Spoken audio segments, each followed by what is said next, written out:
have been waiting for this moment. I kept you waiting so long. I'm sorry.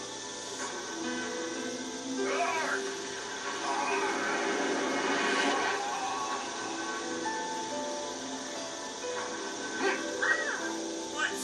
How dare you? Inferior humans cannot outshine me, a god. Rose, the time has come. This is the end of our long journey.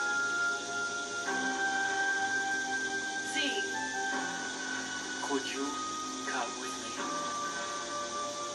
yes. I will never leave you again.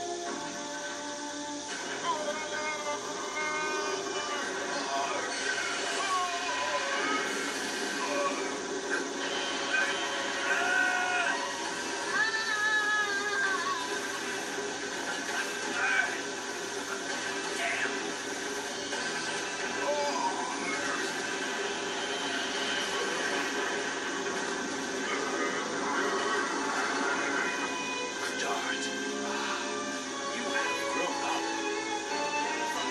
Father? I couldn't do anything for you as your father. Please forgive me. But Father, we finally met. This isn't fair. Dart, I'm so glad I met you.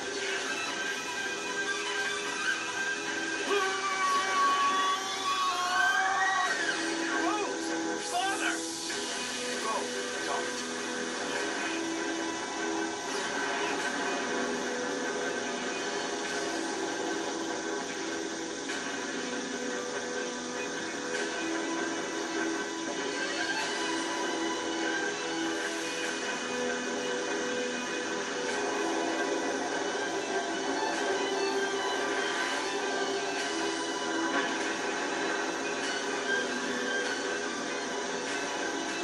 My role is ended. Blaze the way to the future by yourselves.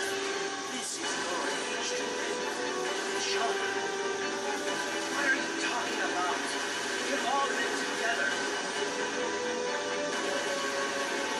We were never meant to exist in this world.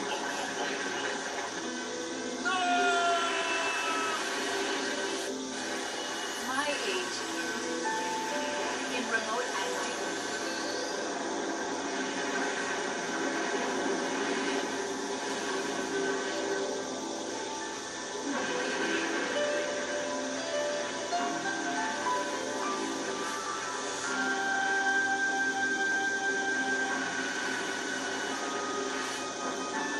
Farewell, Dart, and thank you.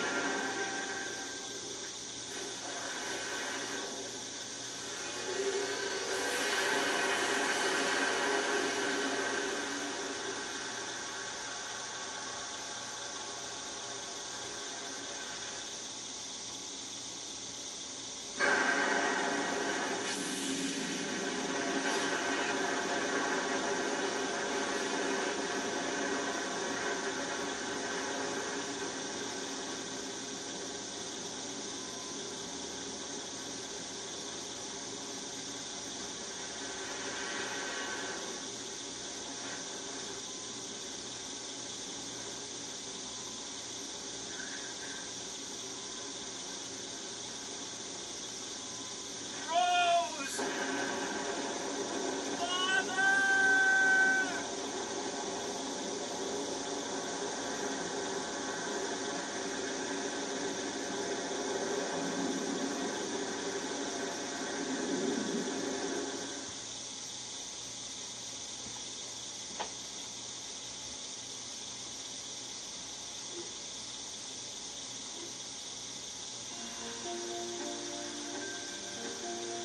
Now, one thing I do like about the way The Legend of Dragoon handled its ending was that it really closed all the plot holes. The game doesn't really leave you hanging with any questions that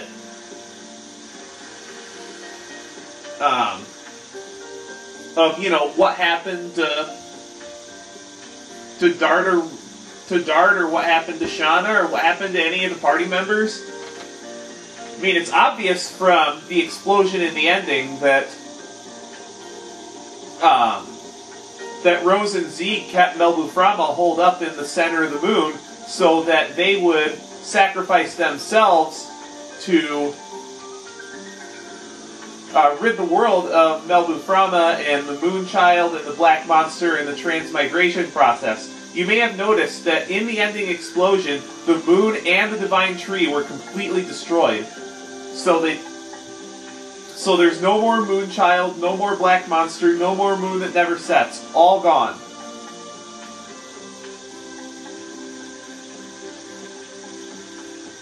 So everybody should get along nice, and this is really a happy ending done right.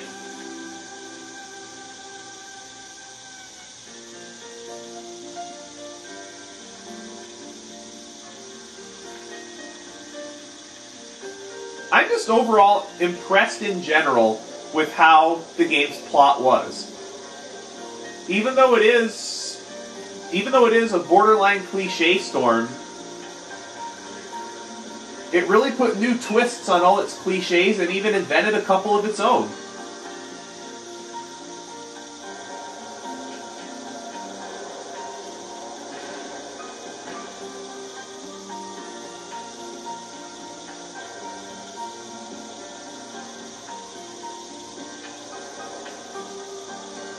Although I guess the only character that we don't know what happened to was Lloyd. Because he was lying there at the end, right before the fight with Melbuframa, but he was never seen anywhere in the ending cutscene, so it's unknown what happened to him. I guess that he died in the explosion as well.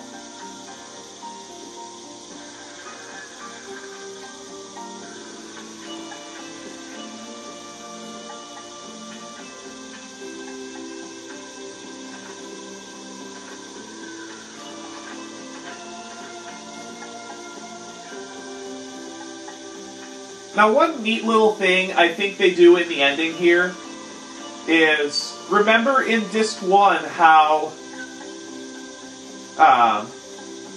Lavitt said after the war was over he wanted to have a drink with...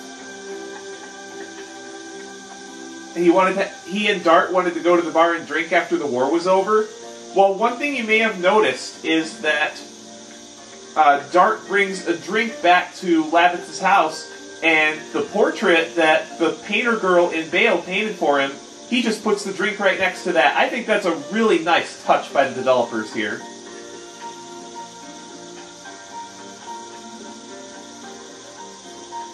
And Celeste sure looks a lot brighter. Once they get this place rebuilt, it's going to be pretty nice.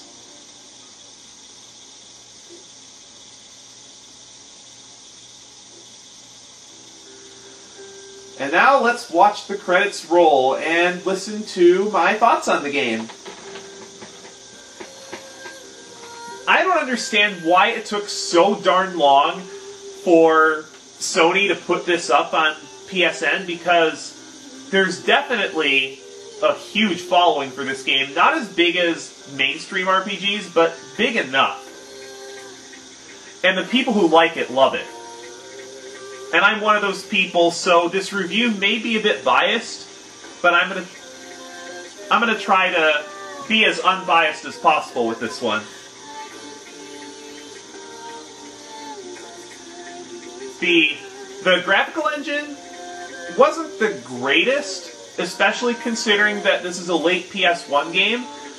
If I recall, this game came out after Final Fantasy IX, and the graphics engine, I would say, is somewhere in between FF7 and FF8 in terms of quality. The movies are really well done, yes, but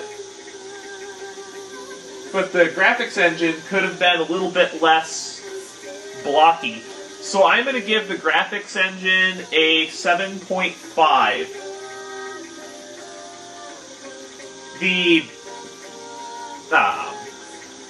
The story? even though it is a cliche storm, like I've said several times throughout the course of the Let's Play, this game is cliche done right. And it even puts its own spins on every trope that it plays with, which is over 100 of them. It's definitely at least 87, because that's how many video titles I've had to turn into trope. Like, well, video titles that were tropes, rather. And as many tropes as it used, none of them ever really get old. So I'm going to give the story a 9. The battle mechanics were definitely different, but were they good? They definitely weren't bad, but I don't think they were the greatest. I definitely think that Dragoons could have been made a little bit more useful outside of boss fights. The additional system definitely kept combat interesting, but it made the random battles a bit tedious, and I thought the animations for attacks in general made combat take a very long time, a little bit longer than it needed to. So I'm going to give the battle system an 8. The soundtrack, absolutely fantastic. It was, I believe it was a collaboration between an American and a Japanese director, and it definitely rivals the Final Fantasy tracks. Lots of emotion, lots of excitement. I don't think I dislike a single track in this game, including the ones on the unreleased track CD. So I'm going to give the soundtrack a 10. So overall, my rating for my overall rating for The Legend of Dragoon is an 8.3. This is definitely not what I would call a masterpiece, but it's definitely not a bad game. And at $6 on PlayStation Network, I would definitely recommend picking this one up. And one of the reasons why I gave the story such a high score, despite being for the most part generic, is because of how well it wrapped up all of its plot lines, and just that they all didn't end at once, and it really kept the story fresh the whole time, despite being a cliche storm. And those of you fans, including myself, that have been clamoring for a sequel to this game, because of how the plotline was wrapped up, the only way to make another game in the Legend of Dragoon series without completely screwing up and retconning the plot of the first game would have to be a prequel that takes place during the time of the Dragon campaign. They gave us enough information about Belzak, Kansas, Suvale, Damia, and Shirley and it sure would be nice to see how those characters developed and how the humans fought back against the Winglies during the Dragon campaign, and a game definitely could be made out of that plot.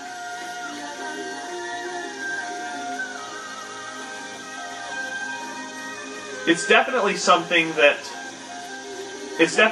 I'd like to see. It's definitely something the fans would like to see, and it's something that the fans have been looking for at least 10 years, and this game has been forgotten by most people. But its revival on the PlayStation Network shows that Sony is still interested in the game, and who knows, maybe on the PS3 or the PSP, we'll see a sequel, or a prequel rather, to The Legend of Dragoon.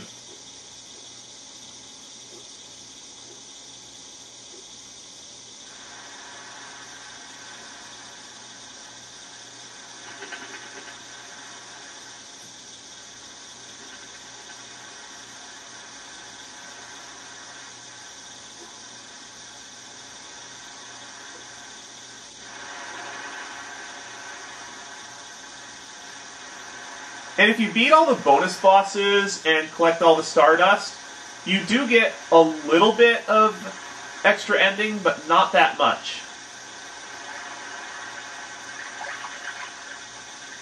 Well, there's Zeeg's and Rose's Dragoon spirits still there.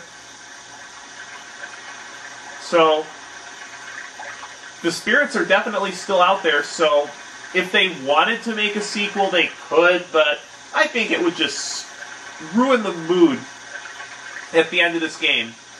Well, I think that'll about do it for The Legend of Dragoon. I hope you enjoyed it. I do have a couple of bonus episodes planned for sure, and maybe one other one showing, like, Labitz's editions that I never got to show off. The 2 bonus videos I have planned is going to be one showing off the editions of all the characters, and the second one showing off every Dragoon magic. This has been Let's Play The Legend of Dragoon with Riker Rider, and I will see all of you next Let's Play. Have a good night, everyone.